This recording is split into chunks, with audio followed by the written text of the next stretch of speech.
வணக்கம் GS form எல்லாரும் எப்படி இருக்கீங்க? அனதர் ஒரு டீடைல்டு ரிவ்யூக்குள்ள தான் வந்திருக்கிறோம். என்ன ப்ராடக்ட் அப்படின்னு கேட்டிங்கன்னா, இன்னைக்கு டேவை பொறுத்த வரைக்கும் நம்மக்கிட்ட ஒரு ப்ராக்டிக்கல் அண்ட் அஃபோர்டபுளான ஒரு எலக்ட்ரிக் வாகனத்தை பொறுத்து தான் இருக்க போகுது. MG JSW MG Motors India நிறுவனத்தை பொறுத்த வரைக்கும் ஜேஎஸ்டபிள்யூட இன்வெஸ்ட்மெண்ட் வந்ததுக்கப்புறம் ரொம்பவே அக்ரெசிவான ஒரு போர்ட்ஃபோலியோக்குள்ள தான் அப்கிரேட் ஆகி போய்க்கொண்டே தான் இருக்காங்க. நிறைய பேர் கேட்டது எம்ஜி ஜேஎஸ்டபிள்யூ பொறுத்த வரைக்கும் 35% ஆஃப் ஸ்டேக்ஸ் வச்சிருக்காங்க.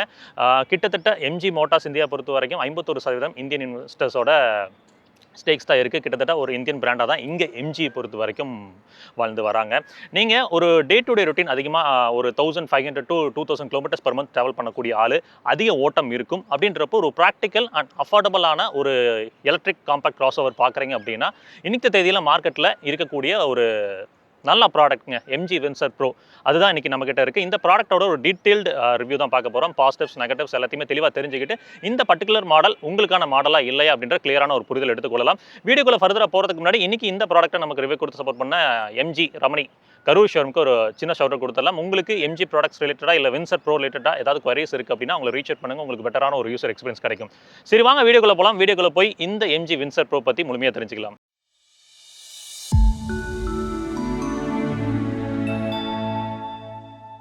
இந்த வாகனத்தில் கலர் ஆப்ஷன்ஸ் அப்படின்னு பார்த்தீங்கன்னா உங்களுக்கு இப்போ ஸ்க்ரீனில் பார்க்குறது தாங்க. இதில் 3 கலர் ஆப்ஷன்ஸ் அடிஷ்னலாக இப்போ இந்த வின்சர் ப்ரோ வந்ததுக்கப்புறம் ஆட் ஆகியிருக்கு.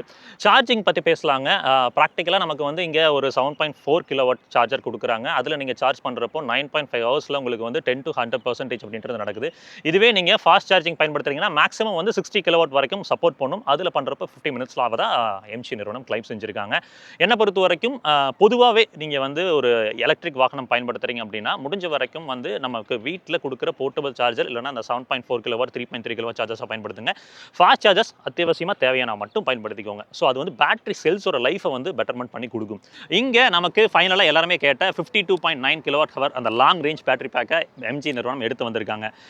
இதில் ஒரு சின்ன சின்ன விஷயங்கள் இருக்குது, அதெல்லாம் நான் சொல்கிறேன். இதுக்கு முன்னாடி வந்து 38 கிலோவாட் ஹவர் பேட்டரி பேக் இருந்தது வந்து பார்த்தீங்கன்னா ஆக்டிலியன் சோர்ஸ்டாக இருந்துச்சு. இப்போ வந்து இது வந்து MG Motors India private limited தான் தயாரிக்கிறாங்க. ஸோ இந்த ப்ராடக்ட்டை பொறுத்த வரைக்கும் உங்களுக்கு சிகேடி ரவுட்டில் இந்தியாவுக்கு எடுத்து வரப்படுது. இங்கே தான் அசம்பிள் பண்ணுறாங்க. இதில் இன்டர்நேஷனல் மார்க்கெட்ஸ் போகிறப்போ சைனாவில் வந்து பார்த்தீங்கன்னா பவுஜன் இண்டோ அப்படின்னு சொல்லி இருக்கும். இந்தோனேஷியன் மார்க்கெட்டில் கிளவுட் ஈவி அப்படின்னு சொல்லியிருக்கும். அங்கெல்லாம் வந்து பார்த்தீங்கன்னா 50.6 கிலோவாட் ஹவர் பேட்டரி பேக் தான்.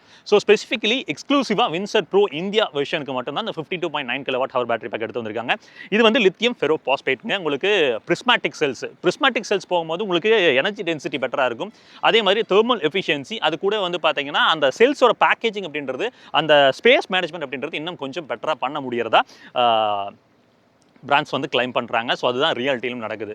ஸோ இது வந்து IP67 ரேட்டிங்கோட கொடுத்துருக்காங்க. 6 அப்படின்றது வந்து உங்களுக்கு டஸ்ட் ப்ரொடெக்ஷன் 1 மில்லிமீட்டர் டயமீட்டர் தாண்டி உள்ள டஸ்ட் பார்ட்டிகல்ஸ் அகேன்ஸ்ட் ப்ரொடெக்ஷன் கொடுக்கும். இதுவே வந்து அந்த 7 அப்படின்றது வந்து வாட்டர் லெவல் ப்ரொடெக்ஷனுங்க. ஸோ ஒரு 30 மினிட்ஸ் 100 சென்டிமீட்டர் ஆஃப் வாட்டர் டெப்த்தில் இந்த ப்ராடக்ட் இருந்தாலும் உங்களுக்கு வந்து பேட்டரி ரீதியாக அந்த பிரச்சனையும் வராது. அந்த பேட்டரியை பொறுத்து நான் சொல்கிறேன். ஸோ இதுதான் IP67 ரேட்டிங் அப்படின்னு சொல்லுவாங்க. சரி, ரேஞ்ச் அப்படின்னு பார்க்கும்போது இந்த ப்ராடக்ட்டுக்கு வந்து 449 கிலோமீட்டர்ஸ் கிளைம் பண்ணியிருக்காங்க. பட் ரியல் டைமில் அரௌண்ட் 350 to 370 அப்படின்றது கிடைக்கலாங்க. ஸோ ஒரு ரேஞ்ச் டெஸ்ட் கூடிய சீக்கிரம் எடுத்து வரேன். கண்டிப்பாக தேவைன்னு சொன்னீங்கன்னா எடுத்து வரேன். கமெண்ட்டில் மென்ஷன் பண்ணிங்கன்னா எடுத்துகிட்டு வரேன். பேட்டரியோட வாரண்ட்டி பற்றி தெரிஞ்சுக்கணும்னு நினைப்பீங்க. ஸோ லைஃப் டைம் வாரண்ட்டி கொடுக்குறாங்க. இங்கே எல்லாத்துக்குமே எலக்ட்ரிக் வாகனம் வாங்கணும்னு நினைக்கிறப்ப இருக்கக்கூடிய பெரிய கொஸ்டின் மார்க் என்னன்னா, பேட்டரி 5 வருஷம் 6 வருஷத்தில் போயிடுச்சுன்னா அது 8 லட்ச ரூபா 10 லட்ச ரூபா வருமே, அப்போ நான் பெட்ரோல் காரை வாங்கி ஓட்டிப்பேனே அப்படின்னு கேட்பீங்க. ஸோ அதுக்கு ஒரு ஃபுல் ஸ்டாப் வைக்கணும். இவங்க வந்து லைஃப் டைம் வாரண்ட்டி கொடுத்துருக்காங்க. சப்போஸ் இந்த வாகனத்தை நீங்கள் விற்கிறீங்க, இன்னொருத்தர் வாங்குறாங்க அப்படின்னா அந்த ஓனர் வாங்கின டேட்ல வந்து உங்களுக்கு 8 இயர்ஸ் 1.6 லேக் கிலோமீட்டர்ஸ் வந்து வாரண்ட்டி கொடுக்குறாங்க. ஸோ இதுதான் பேட்டரியை பொறுத்தும் மோட்டாரை பொறுத்தும். வெஹிக்கிள்க்கு ஸ்டாண்டர்டாக 3 வருஷம் அன்லிமிட்டட் கிலோமீட்டர் கிடைக்குது. நீங்கள் எக்ஸ்டெண்ட் பண்ணீங்கன்னா 5 வருஷம் அன்லிமிட்டட் கிலோமீட்டர்ஸ் வரைக்கும் போகலாம். ஸோ பேட்டரி சார்ஜிங் பற்றி பேசிட்டோம். ஸோ சேஃப்டி ரிலேட்டடாக சேஃப்டி ஃபீச்சர்ஸ் என்னென்ன கொடுத்துருக்காங்க, ஆக்டிவ் அண்ட் பாசிவ் சேஃப்டி ஃபீச்சர்ஸ்னு பார்த்தீங்கன்னா 6 airbags, ABS, CBD, electronic stability programme, hill status control, hill descent control, emergency stop signal, tyre pressure monitoring system, அது கூட டாப் ஆஃப் த லைனில் லெவல் 2 ADASங்க 12 ஃபீச்சர்ஸ் கிடைக்குது. அது என்னென்னு ஸ்க்ரீனில் உங்களால் பார்க்க முடியும். ஸ்ட்ரக்சரலி கேட்டிங்கன்னா சாலிடாக தான் இருக்கும். ஆல்ரெடி இதை பற்றி நான் பேசியிருக்கேன். எந்த விதத்துலையுமே குறையில்லாத ஒரு ஸ்ட்ரக்சர். எம்ஜி ஆஸ்டராக இருக்கட்டும், எம்ஜி ஹெக்டாராக இருக்கட்டும், காமட்டாக இருக்கட்டும், அவங்க ஸ்ட்ரக்சரில் என்றைக்குமே கம்ப்ரமைஸ் ஆனதில்லை. அது நீங்கள் டிரைவ் பண்ணும்போதும் சரி, டோரோட ஹெப்ஸ் ஃபீல் பண்ணும்போதும் சரி, சாலிடாக தான் இருந்திருக்கு. ஸோ வாகனத்தோட exterior down the road graphic பார்க்குறப்ப எப்படி இருக்குன்னு கேட்டிங்கன்னா உங்களுக்கு டிப்பிக்கலான வந்து அந்த யூரோப்பியன் டிசைன் தான். நம்ம இந்தியாவுக்கு வந்து இது புதுசு தான். ஸோ இந்த டிசைன் எப்படி இருக்குது அப்படின்றத நீங்கள் கமெண்ட்டில் மென்ஷன் பண்ணுங்கள். ஃப்ரண்ட்டில் வந்து பார்த்தீங்கன்னா ஒரு கனெக்டட் DRL எக்ஸ்பீரியன்ஸ் கொடுத்துருக்காங்க. அந்த எம்ஜியோட லோகோவுமே வந்து கிளியராக க்ளோ ஆகும். நைட் டைமில் அது பார்க்குறதுக்கு ரொம்பவே அற்புதமாக இருக்குங்க. இது அந்த ஏர் டேம் அப்படின்னு பார்க்கும்போது உங்களுக்கு வந்து அந்த மெஷ் பேட்டர்னில் தான் போயிருக்காங்க. இது டிப்பிக்கலாக வந்து எம்ஜி மோட்டார்ஸ் நிறுவனத்தோட ஒரு டிசைன் ஏரியான்னு வச்சுக்கோங்களேன். ஸோ இது நிறையா வண்டியில் மெயின்டைன் பண்ணுவாங்க. இந்த இடத்துல ஆக்சுவலாக வந்து ரேடார் கிடையாது, அது டம்மி தான். கீழே வந்து பார்த்தீங்கன்னா ஒரு க்ரோம் இன்செர்ட் போட்டிருக்காங்க. 186 mm இந்த ப்ராடக்ட்டோட கிரவுண்ட் கிளியரன்ஸாக இருக்குது. 350 mm இந்த ப்ராடக்ட்டோட வாட்டர் வைடிங் டெப்த்தாக இருக்குது. ஹெட்லாம்ப் கிளஸ்டர் அப்படின்னு பார்க்கும்போது ஒரு எல்இடி ப்ரொஜெக்டர் செட்டப் கொடுத்துருக்காங்க. இந்த இடத்துல வந்து அந்த கார்னரிங் லாம்ப்ஸுமே கிடைக்குது. நீங்கள் வந்து ஒரு ரைட் ஆர் லெஃப்ட் எடுக்கிறீங்க அப்படின்னா இந்த லைட்ஸ் உங்களுக்கு வந்து நைட் டைமில் உங்களுக்கு சப்போர்ட் பண்ணி கொடுக்கும். டிஆர்எல்ஸ் மேலே க்ளோ ஆகுது உங்களுக்கு தெரியும் நினைக்கிறேன். இந்த இடத்துல வந்து ஒரு கனெக்டர் எக்ஸ்பீரியன்ஸும் இருக்குது. ஸோ வின்சர் ப்ரோவோட சைட் ப்ரொஃபைல் பார்க்கலாம் அப்படின்னு வரப்போ உங்களுக்கு இந்த ப்ராடக்ட்டோட டிசைன் லாங்குவேஜ் எப்படி பண்ணியிருக்காங்க அப்படின்றது உங்களுக்கு ஒரு கிளியரான ஒரு புரிதல் கிடைக்கும்னு நம்புறேங்க. இந்த ப்ராடக்ட்டோட வீல் பேஸில் தான் விஷயமே இருக்குது. 2700 mm கொடுத்துருக்காங்க. இங்கே மார்க்கெட்டில் இந்த ப்ரைஸ் பாயிண்ட்டில் இருக்கிற காம்பேக்ட் கிராஸ் ஓவர்ஸை காட்டிலும் பெஸ்ட்டாக இருப்பது மட்டும் இல்லாமல் கிட்டத்தட்ட இனோவா கிறிஸ்டா வந்து 2750 mm ஒரு 50 mm தான் கிறிஸ்டா இதை விட வீல்பேஸ் ஜாஸ்தியாக இருக்குது. இங்கே இந்த வாகனத்தில் நமக்கு வெஹிக்கிள் டு லோட் ஃபெசிலிட்டியுமே இருக்குது. 10 to 60% வரைக்கும் அதை ஷேர் பண்ணி கொடுக்கும். அதுக்கான அக்சசரி நீங்கள் தனியாக பை பண்ணணும். 5400+ rupees வந்து அது இருப்பதாக சொல்லியிருக்காங்க. அலாய்ஸ் பொறுத்த வரைக்கும் டிசைன் வந்து மாறுதல் நடந்திருக்கு. இதை வந்து ஒரு எம்ஜி பிராண்ட்லேயே பார்த்துருப்பீங்க. அது என்னென்னு வந்து கமெண்ட்டில் மென்ஷன் பண்ணுங்கள். 215 55 18 inch CEAT secure drive units தான் போயிருக்காங்க. ஆல் வீல் டிஸ்க் பிரேக்கோட தான் கிடைக்குது. சஸ்பென்ஷன் பற்றி நான் பேசுகிறேன். உங்களுக்கு லைனர்ஸ் அப்படின்னு பார்த்தீங்கன்னா பிளாஸ்டிக் லைனர்ஸுங்க ஃபுல்லாக போட்டு கன்சல்ட் பண்ணி கொடுத்துருக்காங்க. NVH லெவல்ஸில் அது உதவுதா இல்லை அப்படின்றத நம்ம ட்ரைவ் பண்ணுறப்ப பேசலாங்க. வீலாச் பொறுத்த வரைக்கும் ஒரு சின்ன மினிமலான ஒரு ப்ளே தான் நடந்திருக்கு. பாடி கலர்லேயே தான் ப்ளே பண்ணி கொடுத்துருக்காங்க. ஓவியம் கன்சோல் அப்படின்னு பார்க்குறப்போ உங்களுக்கு ஒரு கொஞ்சம் ஒரு பெரிதான ஆப் சைஸில் தான் கொடுத்துருக்காங்க. ரொம்ப சின்னதாக இல்லை. பொசிஷனிங்கும் வந்து கரெக்டாக இருக்கும்னு நினைக்கிறேன். ஸோ இது வந்து பாடி கலரில் பண்ணியிருக்காங்க. டர்ன் இண்டிகேட்டர்ஸ் உள்ள எம்பட் ஆகிருக்கு. இந்த கன்சோலும் சரி இந்த கன்சோலும் சரி மோட்டரைஸ்டாக உங்களால் அட்ஜஸ்ட் பண்ணிக்க முடியும். ஓகேங்களா? 360 டிகிரி கேமரா இந்த வாகனத்தில் கிடைக்கிது. அதுக்கான சைட்க்கான ப்ரொவிஷன் இந்த இடத்துல லேவர் பண்ணியிருக்காங்க. நீங்கள் பார்த்தீங்கன்னா கிளியராக தெரியும். ஃப்ளஷ் டைப் டோர் ஹேண்டல்ஸ் தான் போட்டிருக்காங்க. கீஸ் பொறுத்த வரைக்கும் லாக் அன்லாக் அதுக்கப்புறம் வந்து பூட் ஓப்பன் பண்ணுறதுக்கான ஃபங்க்ஷனாலிட்டிஸோட கிடைக்குது. இது வந்து சென்சாரோட தாங்க வருது. நீங்கள் கீயை வந்து நியர்பை கொண்டு வந்தீங்கன்னா அன்லாக் ஆகும். தூரம் எடுத்துகிட்டு போனீங்கன்னா லாக் ஆகும். டோரோட தட் பார்த்துடலாம். டோரோட தட் பொறுத்த வரைக்கும்லாம் சாலிடாக தாங்க இருக்குது. அதிலெல்லாம் ஃப்ரெஜைலான உணர்வு எந்த இடத்துலையுமே தெரியல. விண்டோ ஏரியா அப்படின்னு பார்த்தீங்கன்னா உங்களுக்கு ரியர் கிளாஸ் பார்ட்டிஷன் அப்படின்றது கொஞ்சம் வைடாக தான் கொடுத்துருக்காங்க. இங்கேயுமே வந்து கிளாஸ் பார்ட்டிஷன் பிளேயாக இருக்கிறனால உங்களுக்கு உள்ளே இருக்கிற பேசஞ்சருக்கு லாங் ட்ராவலில் கிளாஸ்ட்ரோஃபோபிக்காக இருக்காது. உள்ளேயுமே வந்து கைண்ட் ஆஃப் ஒரு ஒயிட் தீமில் தான் போயிருக்காங்க. ஸோ லாங் ட்ராவலில் கண்டிப்பாக டிஎல்ஓ பொறுத்து பிரச்சனைகள் இருக்காது. சஸ்பென்ஷன் பொறுத்த வரைக்கும் இங்கே ஃப்ரண்ட்டில் மேக் பர்சன் ஸ்டெட்ங்க, ரியரில் வந்து டார்ஷன் பீம் காயில் ஸ்ப்ரிங்கோட தான் கொடுத்துருக்காங்க. ஸ்டெபிலைசர் பார் இது எல்லாமே டிப்ளை செய்யப்பட்டிருக்கு. ஸ்டெபிலிட்டி அப்படின்னு பார்க்கும்போது உங்களுக்கு இந்த வாகனத்தில் ஆக்சுவலாக சஸ்பென்ஷன் வந்து கம்ஃபர்ட் ரீதியாக தான் பண்ணியிருக்காங்க. வின்சர் இதுக்கு முன்னாடி இருந்த வின்சர் வந்து பார்த்தீங்கன்னா ஒரு 120+ போகும்போது வந்து நிறைய பேர் சொல்கிற கம்ப்ளைண்ட் வந்து கொஞ்சம் சாலிடான ஒரு உணர்வு இல்லை அப்படின்ற மாதிரி சொல்லியிருந்தாங்க. ஸோ அதை வந்து இங்கே ரீகாலிபிரேட் பண்ணியிருக்காங்களா இல்லையா நான் ட்ரை பண்ணுறப்ப உங்களுக்கு சொல்கிறேன். பட் எக்ஸ்ட்ரீம்லி கம்ஃபர்டபுளான ஒரு சஸ்பென்ஷனுங்க இங்கே இருக்கிறது. எந்த விதமான ரோட்ஸில் விட்டிங்கனாலும் டேக்கிள் பண்ணி போகிற மாதிரி தான் இருக்குது. ட்ரை பண்ணுறப்ப அதை மேலும் இன்டெப்த்தாக உங்களுக்கு டீட்டெயிலாக காமிக்கிறேன். சரிங்க, வாங்க இப்போ ரியர் ப்ரொஃபைல் பார்க்கலாம். டெயில் லேம்ப் கிளஸ்டர் பாருங்கள். உங்களுக்கு கம்ப்ளீட்லி ஒரு எல்இடி கன்சோல தான் போயிருக்காங்க. உங்களுக்கு இது கனெக்டட் எக்ஸ்பீரியன்ஸோட தாங்க வருது. சென்டரில் வந்து எம்ஜியோட பேட்சிங் இருக்குது. கீழே வந்து 4 ரிவர்ஸ் பார்க்கிங் சென்சார் கொடுத்துருக்காங்க. கேமரா இங்கே டிப்ளை செய்யப்பட்டிருக்கு. இந்த இடம் வந்து பார்த்தீங்கன்னா பியானோ பிளாக்ல ஒரு சின்ன க்ரோம் இன்சர்ட்டோட ப்ளே பண்ணியிருக்காங்க. ஸோ மெட்டீரியலோட குவாலிட்டியில் ரொம்ப ஃப்ரெஜைலாக இல்லை, டீசெண்டாக தான் பண்ணியிருக்காங்க. ரியரில் நமக்கு டீஃபாகர் ப்ளே ஆயிருக்கு. பட் வைப்பர்ஸ் இல்லை. இந்த இடத்துல வந்து பார்த்தீங்கன்னா ஒரு ஹை மவுண்டட் ஸ்டாப் லேம்ப் வந்து லேவர் பண்ணியிருக்காங்க. இன்டெகிரேட்டட் ஸ்பாய்லர் செட்டப்பில் தாங்க இருக்குது. பாடி கலரில் தான் அதுவும் பண்ணியிருக்காங்க. வின்சர் ப்ரோவில் நமக்கு பூட் ஸ்பேஸ் அப்படின்னு பார்த்தீங்கன்னா ஒரு 579 லிட்டர்ஸ்ங்க. நல்லா ஒரு மேசிவான ஒரு பூட் ஸ்பேஸ் அப்படின்னு சொல்லலாம்.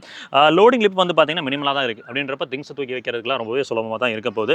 நல்ல ஒரு வைடான ஒரு பூட்டுங்க. நிறைய திங்ஸ் உள்ள வச்சு கொண்டு போக முடியும். ஒரு எல்இடியில் ஒரு பூட் லேம்ப் போட்டிருக்காங்க. நைட் டைமில் ஒரு டீசென்ட்டான ஒரு வெளிச்சத்தை கொடுக்கும் நம்ம ஆக்சஸ் பண்ணுறப்போ. பேர் வீல் கிடையாதுங்க. உங்களுக்கு டயர் பஞ்சர் ரிப்பேர் கிட் கொடுத்துருக்காங்க. உங்களுக்கு சொல்யூஷனும் இருக்குது. அதுக்கப்புறம் பம்பும் கொடுத்துருக்காங்க.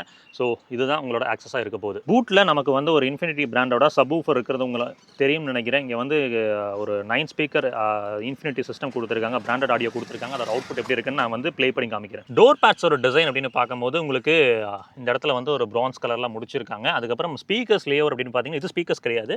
இது வந்து ஒரு ஆம்பியன்ட் லைட் டிசைன். இது வந்து ஒரு டிசைன் எலிமெண்ட்டாக தான் பயன்படுத்தியிருக்காங்க. இந்த இடத்துல வந்து ஒரு சின்ன ஒரு டெக்ஸ்சர் லேவர் கொடுத்துருக்காங்க. நல்லா இருக்குது டச் அண்ட் ஃபீலுக்கு. இங்கே வந்து ஒரு சாஃப்ட் பேடிங் கிடைக்குது. ட்வீட்டர் இங்கே இருக்குது. ஸ்பீக்கர்ஸ் இங்கே கொடுத்துருக்காங்க. ஒரு 1 லிட்டர் வாட்டர் பாட்டில் அப்படின்றது தாராளமாக இங்கே வச்சுக்க முடியும். வின்சரோட ரியர் சீட் எக்ஸ்பீரியன்ஸுங்க.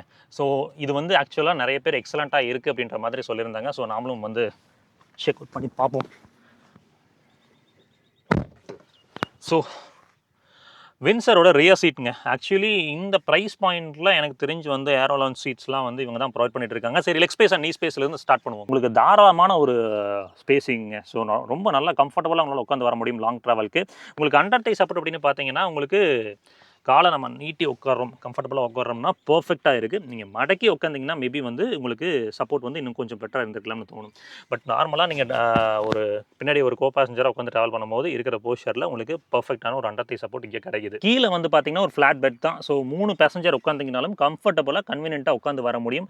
அது ஒரு ஆடட் அட்வான்டேஜை தான் நான் இங்கே பார்க்குறேன். ஏசி வென்ஸோட குவாலிட்டிலாம் வந்து நல்லாவே இருக்குது. ரொம்ப ஃப்ரெஜைல்லாம் இல்லை. உங்களுக்கு ரியரில் ஏசி வென்ஸ் கிடைக்குது. பட் ப்ளோயர் கண்ட்ரோல் கிடையாது. கீழே இந்த இடத்துல வந்து ஒரு டைப் சி சார்ஜிங் போர்ட் கொடுத்துருக்காங்க. எம்ஜி வின்சர் ப்ரோவோட ஹெட்ரூம் பற்றி பேசலாங்க. இப்போ நம்ம சாஞ்சு உட்காரோம் அப்படின்ற பட்சத்தில் ஒரு நிமிஷம் இன்ட்ரெஸ்டிங்காக எடுத்துக்கிறேன். உட்காரன்ற பட்சத்தில் ஹெட்ரூம் பாருங்கள் எந்த அளவுக்கு இருக்குன்னு. ஒரு 6 ஃபீட் டாலுக்கு மேலே இருந்தீங்கன்னா மேபி உங்களுக்கு வந்து தலை மேலே ஹிட் ஆகலாம். ஸோ இதுதான் ஹெட்ரூமை பொறுத்து. லம்பா சப்போர்ட் பற்றி இங்கே பேசி ஆகணும். 135 டிகிரி ரெக்லைன் ஆங்கிளோட உங்களுக்கு இந்த சீட்ஸ் கொடுத்துருக்கறனால ரொம்ப கம்ஃபர்டபுளாக கன்வீனியண்ட்டாக உட்காந்து வர முடியுது. உங்களுக்கு இங்கே பாருங்கள். ஸோ நல்ல ஒரு ரெக்லைன் ஆங்கிள், உங்களுக்கு கன்வீனியண்ட்டாக நீங்கள் வந்து கிட்டத்தட்ட படுத்துகிட்டே வரலாம். அந்த மாதிரி ஒரு எக்ஸ்பீரியன்ஸ் தான் இங்கே கொடுத்துருக்காங்க. ஸோ இது வந்து லாங் ட்ராவலுக்கு நமக்கு ரொம்பவே கன்வீனியன்ஸாக ஆட் பண்ணி கொடுக்குங்க. ஸோ அதை அட்ஜஸ்ட் பண்ணுறதுக்கான லிவர் வந்து இந்த சைடு கொடுத்துருக்காங்க. ஒரு ஆம்ரெஸ்ட்டுமே கிடைக்குதுங்க.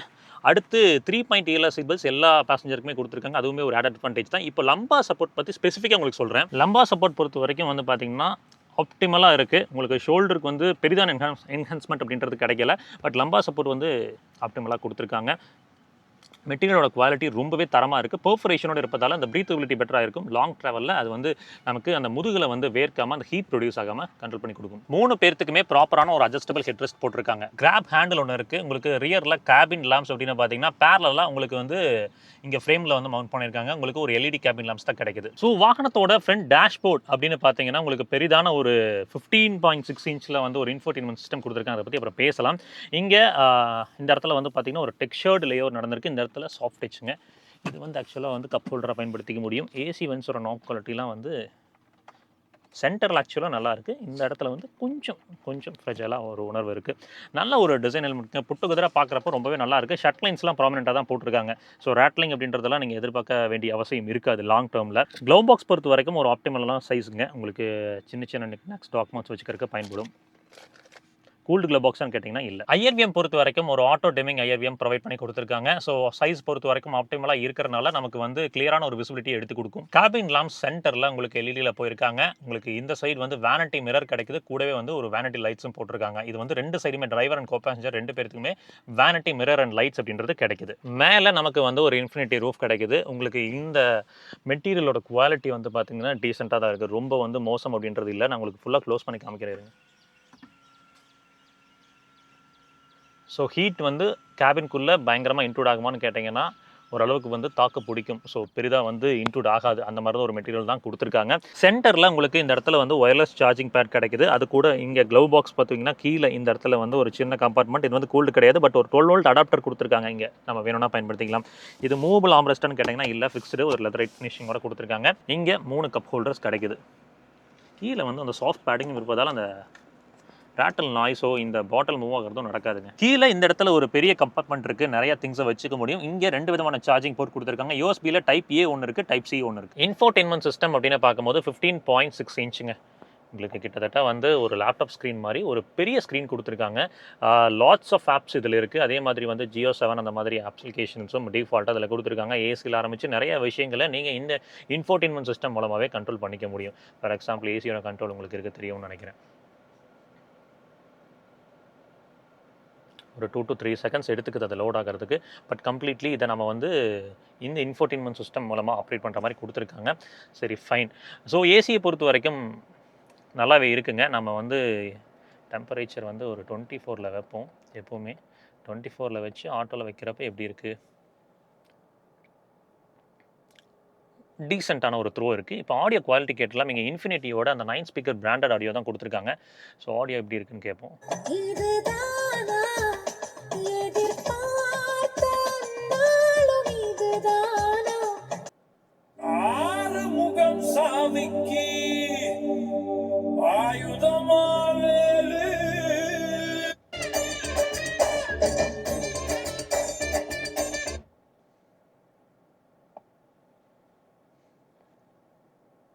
அன்பே உன்னால்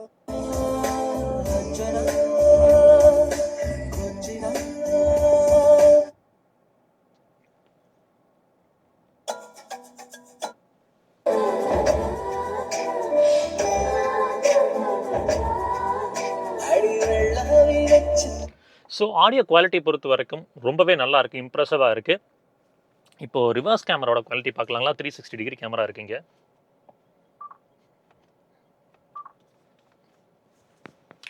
ஸோ 360 டிகிரி கேமராவோட குவாலிட்டி எப்படி இருக்குன்னு உங்களால் பார்க்க முடியும்னு நினைக்கிறேன். ஸோ செட்டிங்ஸ், டைனமிக், ஸ்டாட்டிக் இந்த மாதிரி நிறையா இருக்குது. டைனமிக் கைட்லைன்ஸுமே நமக்கு கிடைக்கிது, தெரியுதுங்களா? ஸோ ஃபைனுங்க. ஏசிக்கான ஃபிசிக்கல் கண்ட்ரோல்ஸும் பட்டன்ஸும் நமக்கு இங்கே லேவர் பண்ணியிருக்காங்க. கீழே இந்த இடத்துல ஆட்டோ கிளைமேட் கண்ட்ரோல் ஏசி தான் இங்கே கிடைக்குது. த்ரோ பொறுத்த வரைக்கும் நம்ம ஆல்ரெடி பேசிட்டோம். எம்ஐடி கிளஸ்டர் பொறுத்த வரைக்கும் ஒரு கம்ப்ளீட்லி ஒரு டிஜிட்டல் கிளஸ்டர் தான். உங்களுக்கு அதோட கிராஃபிக்ஸும் வந்து நீட்டாக லேவர் பண்ணியிருக்காங்க. உங்களுக்கு ஈவி காசை பொறுத்த வரைக்கும் இந்த கிலோவாட் தான் மெயின்ங்க. ஸோ இது எந்த அளவுக்கு மெயின்டைன் பண்ணுறீங்களோ அந்த அளவுக்கு வந்து ரேஞ்ச் அப்படின்றது பெட்டராக இருக்கும். நீங்கள் ஃபார் எக்ஸாம்பிள் பெட்ரோல் காரில் வந்து ஆவரேஜ் காமிக்கும் இல்லைங்க, அதே மாதிரி தான் இந்த கிலோவாட் ஹவர் அப்படின்றதும். ஸோ இது வந்து நீங்கள் ப்ராப்பராக மெயின்டைன் பண்ணுறீங்க, ஒரு 5 to 6 அல்ல 7 மெயின்டைன் பண்ணுறீங்க அப்படின்னா உங்களுக்கு பெட்டரான ஒரு ரேஞ்சிங் இருக்கும். இந்த இடத்துல க்ரூஸ் கண்ட்ரோல், அதுக்கப்புறம் வந்து இந்த எம்ஐடி கிளஸ்டரில் இந்த ஸ்போர்ட்ஸ் மோட் 3 மோட் இருக்குங்க. எக்கோ, நார்மல், ஸ்போர்ட்னு சொல்லி அந்த மோட் சேஞ்ச் பண்ணுறதுக்கு. அதுக்கப்புறம் இந்த படம் வந்து பார்த்தீங்கன்னா ட்ராக்ஸை வந்து சேஞ்ச் பண்ணுறதுக்கு, வாய்ஸ் கம்பன்ஸ் கொடுக்கறதுக்கு, அதுக்கெல்லாம் வந்து இங்கே போட்டிருக்காங்க. சைட் விண்டோவோட டீஃபாகர் பிளேஸ்மெண்ட் இந்த இடத்துல நடந்திருக்கு. இங்கிருந்து தான் ஏர் த்ரூ அப்படின்றது நடக்கும். இந்த டீஃபாகர் எப்படி ஒர்க் ஆகுது அப்படின்றதுக்கான ஒரு தனி ஷார்ட்ஸ் ஒன்று பண்ணியிருக்கேன், அதோட லிங்க் கொடுக்குறேன், நீங்கள் செக் அவுட் பண்ணி பாருங்க. ஸ்டீரிங் பொறுத்த வரைக்கும் டில்ட் அட்ஜஸ்ட்மெண்ட் கிடைக்குது, டெலஸ்கோப்பிங் கொடுத்துருக்காங்க. ஸோ ப்ராப்பரான ஒரு டிரைவிங் போஸ்டர் டிரைவரால் அட்டைன் பண்ண முடியும். ஒரு லெதர் ராப்ட் ஸ்டீரிங் தாங்க. உங்களுக்கு ஹார்ன் பொறுத்த வரைக்கும் கேட்டிருப்பீங்கன்னு நினைக்கிறேன், நல்ல லவுடராகவே கொடுத்துருக்காங்க. எலக்ட்ரானிக் பார்க்கிங் பிரேக் வந்து இந்த இடத்துல லேவர் பண்ணியிருக்காங்க. ஸோ ஏபி பெடல்ஸ்க்கான ஸ்பேசிங் அப்படின்றது ஆப்டமைஸ்டாக இருக்குது, எந்த விதத்துலையுமே தொந்தரவு கொடுக்காது லாங் ட்ராவலில். அதே மாதிரி கன்வீனியன்ஸ்க்காக ஒரு ஃபுட் ரெஸ்ட் டெட் பெடலும் நமக்கு இங்கே இருக்குது. ஸோ டெட் பெடல் போட்ட விதம் ரொம்பவே நல்லா இருக்குங்க. ஸோ டிரைவர் சீட்ஸ் பொறுத்த வரைக்கும் 6-way பவர் அட்ஜஸ்டபிளாக தான் கொடுத்துருக்காங்க. ஃபைன். அடுத்து அண்டர் தை சப்போர்ட் பற்றி பேசலாம். உங்களுக்கு நம்ம ஒரு டிரைவிங் பொசிஷனில் உட்காந்துருக்கோம் அப்படின்னா உங்களுக்கு அண்டர் தை சப்போர்ட் பாருங்கள், ஆப்டமைஸ்டாக இருக்குது, எந்த விதத்துலையுமே குறை தெரியாது. உங்களுக்கு மெட்டீரியல், சீட் மெட்டீரியல் பொறுத்த வரைக்கும் லெதரைட்டில் தான் போயிருக்காங்க. உங்களுக்கு ஃபேப்ரிக் கிடையாது, ஒரு பெர்ஃபரேஷனோட இருக்குது. ஃப்ரண்ட் சீட்ஸ் வந்து வென்டிலேட்டர் ஆப்ஷனும் இருக்குது. சீட்ஸோட சப்போர்ட், லம்பா சப்போர்ட் இப்படி இருக்குது. உங்களுக்கு விசிபிலிட்டி க்ளீன் அண்ட் கிளியராக இருக்கான்னு கேட்டிங்கன்னா, நான் நார்மலாக வந்து ரொம்ப ஹைட்டெல்லாம் வைக்கல, ஒரு நார்மல் டிரைவிங் பொசிஷனில் உட்காந்துருக்கேன். எனக்கு விசிபிலிட்டி அப்படிங்கும் போது வந்து இங்கே ஹூட் அப்படின்றது வந்து ரொம்பவே மினிமலாக தான் ப்ளே பண்ணியிருப்பாங்க. அப்படின்றப்போ உங்களுக்கு ஜட்ஜ்மெண்ட் நீங்கள் வந்து ப்ரேயராக எடுத்து ட்ரைவ் பண்ணுற மாதிரி தான் இருக்கும். நீங்கள் நல்லா ஹைட் பண்ணுறீங்க அப்படின்ற பட்சத்தில் உங்களுக்கு அந்த விசிபிலிட்டி ஃபுல் ஹைட் பண்ணிட்டேன் அப்படின்றப்போ அந்த விசிபிலிட்டி வந்து கண்டிப்பாக மிஸ் அவுட் ஆகும். ஏன்னா ஹூட் வந்து ரொம்ப மினிமல் இப்படி லேவர் பண்ணியிருப்பாங்க. ஸோ அப்படின்றப்ப அதோட விசிபிலிட்டி நம்ம பெருசாக எதிர்பார்க்க முடியாது. ஸோ தென் சீட்ஸோட அட்ஜஸ்ட்மெண்ட்லாம் ப்ராப்பராக தான் இருக்குது. லம்பர் சப்போர்ட் ஆப்டமைஸ்டாக கொடுத்துருக்காங்க. ஹை ஸ்பீட்ஸில் நீங்கள் ஏதாவது லெஃப்ட் ஆர் ரைட் கார்னர்ஸ் இருக்கிறீங்க அப்படின்ற பட்சத்தில் ஷோல்டருக்கான சப்போர்ட்டும் வந்து ஆப்டமைஸ்டாக இருக்குது. ஸோ ஹை ஸ்பீடில் வந்து நமக்கு அது ரொம்பவே உதவி கொடுக்கும் அப்படின்ற மாதிரி சொல்லலாம். ஸோ தென் அடுத்து எல்லா விண்டோஸுமே வந்து one touch up and down power விண்டோஸாக கொடுத்துருக்காங்க. லாக் அன்லாக் பண்ணுறதுக்கான ஸ்விட்சும் இங்கே லேவர் ஆயிருக்கு. இது வந்து பார்த்தீங்கன்னா ஒரு சாஃப்ட் பேடிங்கோட தான் கொடுத்துருக்காங்க. டச் அண்ட் ஃபீலுக்கு பெட்டராக இருக்கும். இந்த இடத்துல வந்து பார்த்தீங்கன்னா இது வந்து கைண்ட் ஆஃப் ஒரு சின்ன ஒரு டெக்ஸ்சர் ப்ளே நடந்திருக்குங்க. நான் பின்னாடி காமிச்சல அதே மாதிரி ஒரு 1 லிட்டர் வாட்டர் பாட்டில் அப்படின்றது வச்சுக்க முடியும். ஒரு சின்னதான ஒரு ஸ்பேசிங் கிடைக்குது. ஸோ மக்களே இப்போ இந்த வின்சர் ப்ரோ வெர்ஷனோட ஒரு டிரைவ் ரிவ்யூ தான் நம்ம பார்க்க போகிறோம். ஸ்டியரிங் எப்படி இருக்குது, சஸ்பென்ஷன் எப்படி இருக்குது, பிரேக்ஸ் எப்படி இருக்குது, ஹைவே டிரைவிங் டைனமிக்ஸ் எப்படி இருக்குது, என்விஹெச் லெவல்ஸ் எப்படி இருக்குது, எல்லாத்தையுமே தெரிஞ்சுக்கலாம். உங்களுக்கு லைவாக வந்து ஜிபிஎஸ் ஸ்பீடோமீட்டர் கொடுத்துருக்கோம். ஸோ என்ன ஸ்பீட்ஸில் ட்ராவல் ஆகிறோம் அப்படின்றது உங்களுக்கும் தெரியும். சரி வாங்க, இப்போ நான் நார்மல் மோடில் தான் இருக்கேன். ஸ்போர்ட்டுக்கும் போகலை, எக்கோ மோடுக்கும் போகலை. ஸோ ஒரு நார்மல் மோடில் தான் ட்ராவல் பண்ணுறோம். பவர் பொறுத்த வரைக்கும் மற்ற ஈவி கார்கள் போல் ரொம்ப அதிகம் எக்ஸ்ட்ராக்ட் பண்ணி காம்ப்ளிகேட் பண்ணிக்கலேவுங்க. ஸோ கரெக்டான ஒரு பவர் அவுட்புட் தான் எக்ஸ்ட்ராக்ட் பண்ணியிருக்காங்க. ஸோ அது லீனியரான நம்ம அந்த பவர் சர்ச் தான் கொடுக்குது. நீங்கள் மேபி வந்து ஸ்போர்ட் மோட் போனீங்கன்னா அதுக்கான சர்ச் அப்படின்றது ரொம்ப டிராஸ்டிக்கலாக இருக்கலாம். ஸ்போர்ட் மோடில் நான் ஸ்லாம் பண்ணுறேன், உங்களுக்கு தெரியுதுங்களா, அக்ரெசிவாக உங்களுக்கு எலக்ட்ரிக் மோட்டாரை பொறுத்த வரைக்கும் இன்ஸ்டண்ட்டான அந்த டார்க் கிடைக்கிறதுனால உங்களுக்கு ஹை ஸ்பீட் டிரைவிங் டைனமிக்ஸ் அப்படின்றது ரொம்பவே பெட்டராக இருக்கும்.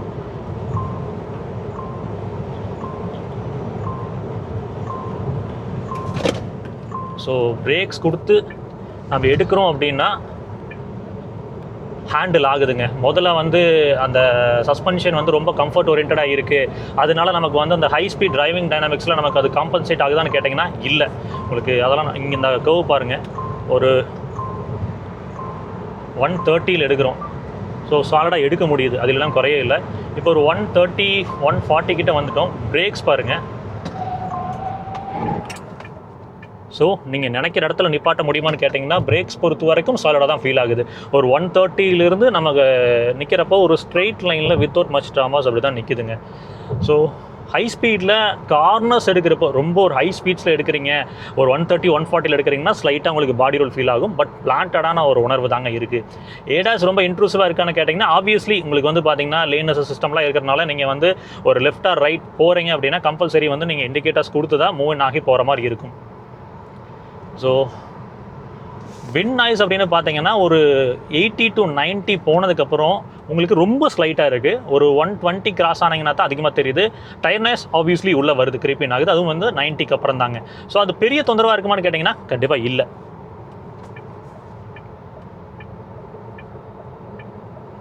விசிபிலிட்டி பற்றி பேசலாம். இப்போ ஆக்சுவலாக வந்து நான் ரொம்ப ஹைட்டான ஒரு பொசிஷன்லலாம் உட்காரல, ஒரு நார்மலான ஒரு சீட்டிங் லேயர் தான் நான் எடுத்திருக்கேன். அப்படின்றப்போ எனக்கு வந்து நான் ஆல்ரெடி சொன்னது தான், ஹூடோட விசிபிலிட்டி வந்து ஹூட் இப்படி பிளேஸ் ஆகிருக்கிறதுனால உங்களுக்கு அதை வச்சு நம்ம ஜட்ஜ் பண்ண முடியாது. பட் இவ்வளோ தான், ஒரு கிட்டத்தட்ட இந்த ஸ்பேஸ் தான் இவ்வளோ தான் இருக்கும். அப்படின்றப்போ நம்ம அதை வச்சு ஜட்ஜ் பண்ணி தான் நம்ம ட்ராவல் பண்ணுற மாதிரி இருக்கும்.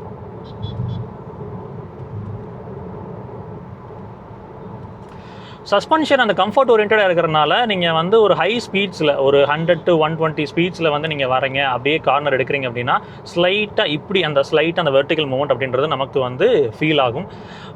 ரியரில் எப்படி இருக்குது சவுந்தர், ரியரில் எப்படி இருக்குடா உனக்கு நம்ம ஹை ஸ்பீட்ஸில் வந்து ட்ராவல் பண்ணுறப்போ?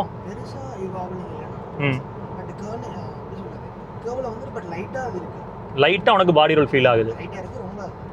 ஸோ இது வந்து எக்ஸ்ட்ரீம் கண்டிஷன்ஸ். நம்ம இப்போ ட்ராவல் பண்ணது எல்லாமே வந்து பார்த்திங்கன்னா 120 130 அதில் ட்ராவல் பண்ணோம். பட் நீங்கள் ப்ராக்டிக்கலாக வந்து இன்றைக்கி ஒரு காமன் ட்ரை பண்ணுறது ஒரு 100 to 110 அப்படின்றது தான் இருக்கும். அதில் காமன் கம்போஸ்டாக செட்டில்டாக தான் இருக்க போகுது. இப்போ அரௌண்ட் நான் 90+ போயிட்டுருக்கேன். எனக்கு ரொம்ப செட்டில்டாக பிளான்டடாக தான் இருக்குது. ஸ்ட்ரெயிட் லைன் ஸ்டெபிலிட்டியும் வந்து ஹை ஸ்பீட்ஸில் ட்ரிபிள் டிஜிட் ஸ்பீட்ஸ் ஈவன் நம்ம கிளாக் இன் பண்ணாலும் நமக்கு வந்து அது ரொம்ப ஒரு அன்னவிங்கான ஒரு விஷயத்தெல்லாம் கொடுக்கல. நாம் இதுக்கு முன்னாடி இருந்த வின்சர் ஆக்சுவலாக ட்ரை பண்ணல. வின்சர் ப்ரோ தான் நம்ம ஃபஸ்ட் டைம் ட்ரை பண்ணுறோம். பட் அதில் நிறைய பேர் சொன்னது சஸ்பென்ஷன் வந்து கம்ஃபர்ட் ஓரியன்டாக இருக்கனால ஹேண்ட்லிங் அதில் பாதிப்பாக இருக்குது அப்படின்ற மாதிரி சொல்லியிருந்தாங்க. பட் பர்சனலாக எனக்கு அது தெரியல. இன்றைக்கி லீகல் ஸ்பீட்ஸ் அப்படின்றது மேக்ஸிமம் 120. அந்த லீகல் ஸ்பீட்ஸ்குள்ளே டெஃபினெட்லி இது வந்து சாலிட் அண்ட் பிளான்டடான ஒரு உணர்வு தான் இருக்குது. ஸ்போர்ட் மோட் வேண்டாம், நம்ம நார்மல் மோடுக்கு போய்க்கலாம். இப்போ எக்கோ மோடில் நம்ம ட்ராவல் பண்ணுறோம் அப்படின்னா அந்த பவர் சர்ஜ் அப்படின்றது இன்னும் கொஞ்சம் டிட்டோரேட் ஆகி உங்களுக்கு அந்த லீனியராக அந்த ட்ராப்குள்ளே போகுது. நீங்கள் இவி வாகனங்களை பொறுத்த வரைக்கும் எந்த அளவுக்கு நீங்கள் வந்து அந்த கிலோவாட்டை மெயின்டைன் பண்ணுறீங்களோ அந்த அளவுக்கு வந்து உங்களுக்கு ரேஞ்ச் அப்படின்றது பெட்டராக இருக்கும். அழுத்தி ஓட்டுனீங்கன்னா ரேஞ்ச் அப்படின்றது எந்த இவி வாகனமாக இருந்தாலும் ட்ராப் ஆக தான் செய்யும்.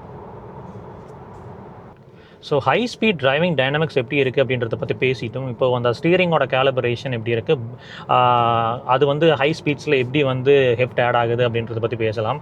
நம்ம ஒரு 60 70 அந்த மாதிரி ஒரு ஸ்பீட்ஸில் இருக்கிறப்போ ரொம்ப லைட்டு யூசேஜாக தான் இருக்குது. ஹை ஸ்பீட்ஸ் வந்து இப்போ ஃபார் எக்ஸாம்பிள் வந்து ஒரு 80 90 இப்போ 100 கிட்ட வந்துட்டோம். 100 வர்றப்போ வந்து பார்த்திங்கன்னா அந்த ஹெஃப்ட் ஆட் ஆகுது. ஸ்டீரிங் வந்து இன்னும் கொஞ்சம் அந்த இருக்கிற மாதிரி ஒரு உணர்வுக்கு போகுது. இது வச்சுட்டு நமக்கு வந்து அந்த ஹை ஸ்பீடில் வந்து நமக்கு ஒரு கான்ஃபிடென்ஸை வந்து என்ஹான்ஸ் பண்ணி கொடுக்குதுங்க. இப்போ பாருங்கள், நம்ம ஒரு அரௌண்ட் வந்து 120 கிட்ட வந்துட்டுருக்கோம். ஸோ இதில் எனக்கு வந்து டயர் அண்ட் வின் நாய்ஸ் அப்படின்றது க்ரீப்பின் ஆகிறது உங்களுக்கு வந்து மைக்கில் கேட்கும்னு நினைக்கிறேன்.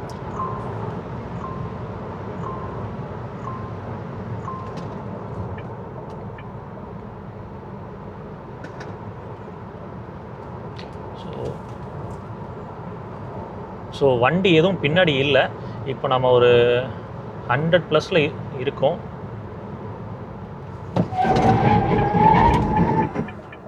ஸோ பிரேக்ஸ் வந்து ஹார்ட் ஸ்லாம் பண்ணோம். ஹார்ட் ஸ்லாம் பண்ணுறப்போ வந்து எமர்ஜென்சி ஸ்டாப் சிக்னல் கிளிக்கின் ஆகுது. உங்களுக்கு ஸ்ட்ரெயிட் லைனில் நிற்கிதான்னு கேட்டிங்கன்னா ஸ்ட்ரெயிட் லைனில் தான் நிற்கிது. Without much drama left or right வந்து போட்டு இழுத்து உலுக்கி அப்படிலாம் நிற்கல, ஸ்ட்ரெயிட் லைனில் நிற்கிது. ஸோ பிரேக்ஸ் கான்ஃபிடென்ட்டாக இருக்குது. ஸ்டீரிங் பொறுத்த வரைக்கும் அந்த ஹெஃப்ட் ஆட் ஆகுது. பட் அந்த ஃபீல் அண்ட் ஃபீட்பேக், இப்போ நீங்கள் இங்கே கார்னர் எடுக்கிறீங்க அப்படின்னா அந்த ஸ்டீரிங் கொடுக்குற ஃபீல் அண்ட் ஃபீட்பேக் அப்படின்றது இன்னும் கொஞ்சம் பெட்டராக இருந்திருக்கலாம். அப்புறம் ஏடாஸ் இருக்கிறது அப்படின்றனால உங்களுக்கு அந்த ஸ்டீரிங்கோட இன்ட்ரூசிவ்னஸ் உங்களுக்கு வந்து இப்போ ஃபார் எக்ஸாம்பிள் நம்ம லேன் சேஞ்ச் டைம் ட்ரை பண்ணுறோம் அப்படின்ற பட்சத்தில் அது இன்ட்ரூசிவாக நமக்கு உள்ளே வந்து தள்ளிவிடும் ப்ராப்பரான அந்த லேன் மெயின்டைன் பண்ணுறதுக்கு. ஸோ ஏடாஸ் இருக்கிற கார்களை பயன்படுத்துகிறப்போ கொஞ்சம் வந்து அதுக்கு பழகிற வரைக்கும் ஹை ஸ்பீட்ஸோ இல்லை வந்து பார்த்தீங்கன்னா டக்குன்னு லெஃப்ட் அண்ட் ரைட் எடுக்கிறது அந்த மாதிரி விஷயங்கள்லாம் பண்ண வேண்டாம். ஏன்னா உங்களுக்கு ஏபி இருக்கிறப்போ நீங்கள் நினைப்பீங்க பக்கத்தில் போய் நம்ம லெஃப்ட் எடுத்துக்கலாம் நினைப்பீங்க. பட் ஏபி கிக்கின் ஆகிரும். ஏபி உங்கள் காரில் இருக்கும், பட் பின்னாடி வர காரில் இருக்குமான்னு கேட்டிங்கன்னா கண்டிப்பாக இருக்காது. ஸோ இந்த மாதிரி சின்ன சின்ன விஷயங்களை மட்டும் நோட் பண்ணி வச்சுக்கோங்க.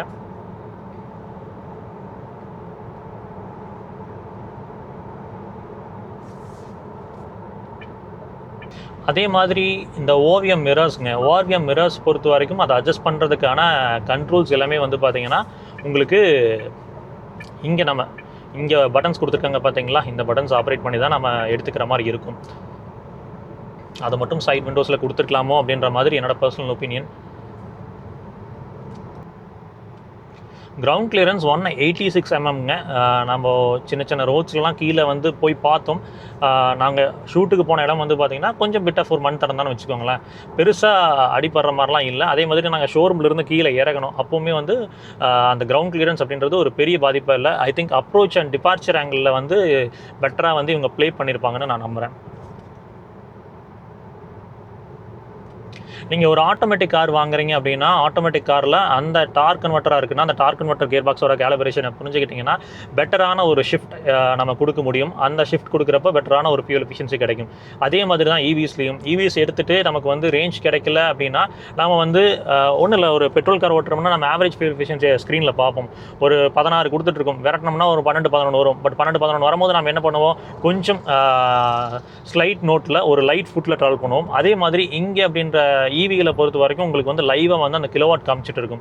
அதை வந்து நீங்கள் ஒரு 5 to 6 எல்லாம் மெயின்டைன் பண்ண ட்ரை பண்ணுறீங்க அப்படின்னா ரொம்பவே பெட்டரான ஒரு ரேஞ்ச் உங்களுக்கு ரியல் டைமில் கிடைக்கும். இந்த ரோடை பொறுத்த வரைக்கும் பார்த்தீங்கன்னாவே தெரியும், பேட்சியாக தான் இருக்குது. ஸோ இதில் எப்படி இருக்குது, கொஞ்சம் சைடில் வரேன். நம்ம ஸ்பீட்ஸ் வந்து பார்த்திங்கன்னா அரௌண்ட் 30+ மெயின்டைன் பண்ணிருக்கோம்.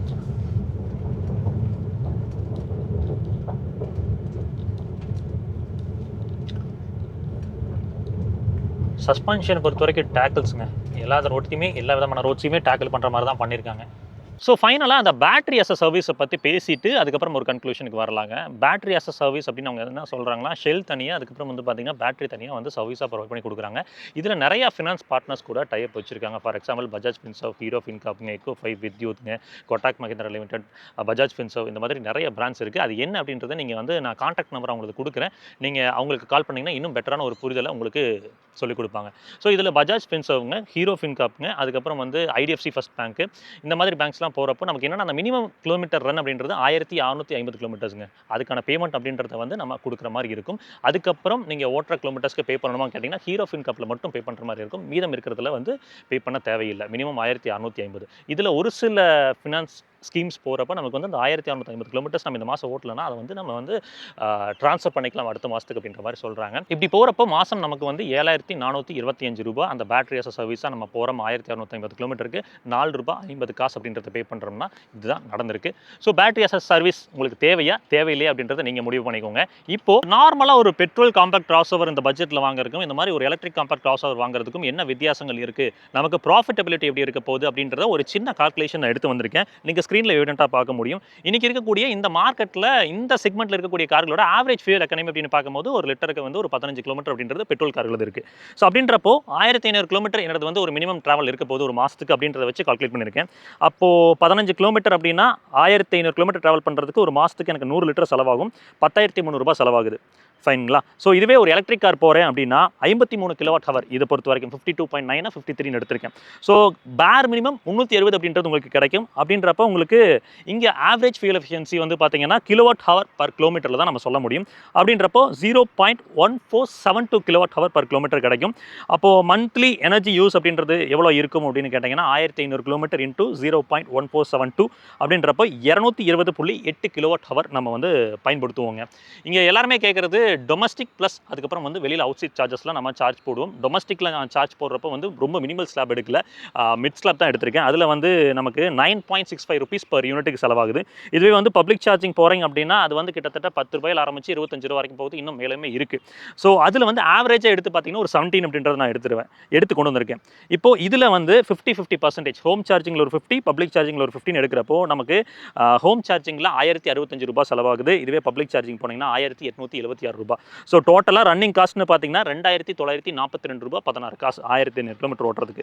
சரிப்பா எவ்வளோ மிச்சப்படுத்தி கொடுக்குது அப்படின்னு கேட்டிங்கன்னா பெட்ரோலில் பெர் கிலோமீட்டருக்கு 6.87 ருபீஸ் நமக்கு செலவாகுது. வேற சிவியில் 1.96 கிலோமீட்டர்ஸுங்க.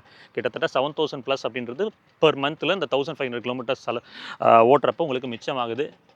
ஒரு கேள்வி வரும், பேட்டரி போயிடுச்சுன்னா என்ன பண்ணுறது அப்படின்னு கேட்பீங்க.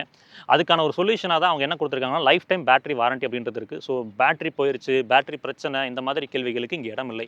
ஸோ ப்ராஃபிட்டபிலிட்டி கண்டிப்பாக இருக்குது. ஸோ நான் வந்து இந்த ஈவி மட்டுமே அப்படின்னு சொல்லக்கூடிய ஆள் கிடையாது. உங்களுக்கு ஆல்ரெடி நிறைய வீட்டில் பார்த்துருப்பீங்க.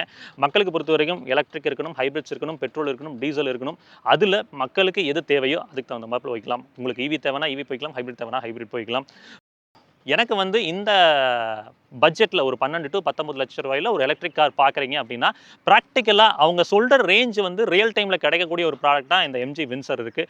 இப்போ ப்ரோ வெர்ஷனும் அப்படி தான் இருக்கும்னு நம்புறேன். நான் அடுத்த ஒரு டிரைவ் ரிவ்யூவில் எவிடென்ட்டாக உங்களுக்கு எந்த அளவுக்கு இதோட ரேஞ்ச் அப்படின்றது இருக்குது அப்படின்றத நான் உங்களுக்கு காமிச்சு கொடுக்குறேன். இந்த ப்ராடக்ட்டோட ஆன்ரோட் ப்ரைசிங் அப்படின்றது வந்து டிஸ்ட்ரிக்ட் பொறுத்து வேரி ஆகுங்க. உங்கள் டிஸ்ட்ரிக்ட்டில் என்ன ப்ரைசிங் அப்படின்றத நான் கொடுத்துருக்க கான்டாக்ட் நம்பரை வச்சு செக் அவுட் பண்ணிக்கோங்க. சர்வீஸ் காஸ்ட் கேட்பீங்க. உங்களுக்கு வந்து 15,000 கிலோமீட்டர் ஒன்ஸ் தான் சர்வீஸ் அப்படின்றப்ப இந்த ப்ராடக்ட்டோட சர்வீஸ் காஸ்ட் வந்து ஒரு 4,000 to 5,000 இருக்குது. ஸோ எல்லா விதத்துலையுமே பெட்டராக தான் இருக்குது. இந்த ப்ராடக்ட் பற்றி உங்களோட கமெண்ட்ஸ் என்ன அப்படின்றத கமெண்ட் செக்ஷனில் சொல்லுங்கள். வீடியோ முடிச்சுக்கலாம். வீடியோ முடிக்கிறதுக்கு முன்னாடி எப்பவுமே சொல்கிறது தான், ரோட்டில் போய் வரப்போ உங்களை நம்பி இப்படி குடும்பம் இருக்கும், அதே மாதிரி ரோட்டில் போய் வர சக மனிதர்களை நம்பி நேசிக்கிற குடும்பம் இருக்குது. அதை சேர்ச்சிட வேணாம், பத்திரமா போய் பத்திரமா வாங்க. Tata, take care, by.